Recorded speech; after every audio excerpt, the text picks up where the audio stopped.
సభ్యులు ఏవైతే couple of things మాట్లాడారో ఆల్ కలెక్టర్స్ కి couple of thing clear instructions tomorrow evening లోపు డిస్ట్రిక్ట్ ఇన్ఛార్జి మంత్రిగా నేను సిగ్నేచర్ చేసిన అన్ని proceedings concern MLAs communicate distribute చేయాలి.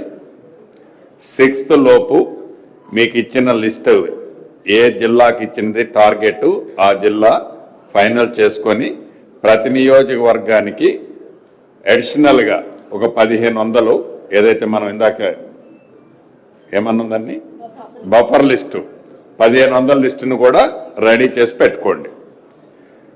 ప్రతి ఒక ఇంట్లో ఇందాక యశస్విని రెడ్డి గారు అడిగినట్టు ఒక ఇంట్లో ఆర్సీసీ స్లాబ్ కింద 3 కొడుకులు ఉంటే ఒకళ్ళకి మనం వాళ్ళు ఎలిజిబుల్ ఉంటే మనం అనుకునే నామ్స్లో ఒకళ్ళకి ఇద్దామని అనుకున్నాం. చాలా క్లియర్గా చెప్పిన దాంట్లో కూడా కన్ఫ్యూజన్ లేదు. మనం మాట్లాడుకున్నదే 600 ఎస్ఎఫ్టీకి సంబంధించింది కడియం శ్రీహరి గారి ఎందుకు అది కవర్ కాలేదో ఎవరికి ఎందుకు వస్తుంది అది హౌసింగ్? కడియం శ్రీహరి గారు 600 తీయలేదనేది హౌసింగ్ ఎవరి కింద వస్తుంది? మైక్ ఇవ్వండి. అక్కడ వారు అడిగేది స్పెసిఫిక్ కేసులో మీరు ఎందుకు పేమెంట్ రికమెండ్ చేసి పంపలేదు?